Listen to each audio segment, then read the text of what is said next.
L'actuelle génération de classe E a été lancée en 2015 en berline, l'année suivante en break et déclinée début 2017 en version baroudeuse baptisée all-terrain. Cette variante concurrente des Assises All-Road reprend le même principe. Elle n'existe qu'en break, qu'en 4 roues motrices, a droit aux attributs classiques de baroudeur sur les passages de roues ou en bas des boucliers, et se voit surélevée par rapport au break normal de 29 mm. Pour l'instant, la all-terrain n'est disponible qu'avec la motorisation 220D, un diesel de 194 chevaux, obligatoirement associé à une boîte automatique à 9 rapports.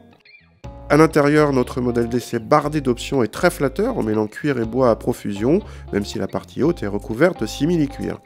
L'écran qui sert de combiné est en option, mais l'ensemble est impressionnant et rappelle la classe S. Dans les modes de conduite, on trouve un mode spécifique all-terrain qui modifie l'affichage central pour les crapahuteurs. À l'arrière, l'habitabilité est excellente, mais un passager central ne sera pas très bien installé. Le réglage séparé de climatisation est en option. Le coffre est immense avec plus de 600 décimètres cubes mesurés par nos soins. Contacter le 2 litres diesel se montre très discret, on ne l'entend qu'à partir de 4000 tours. Il a fort à faire pour déplacer les presque 2 tonnes de l'engin, mais il s'en sort correctement grâce à son couple généreux disponible assez tôt.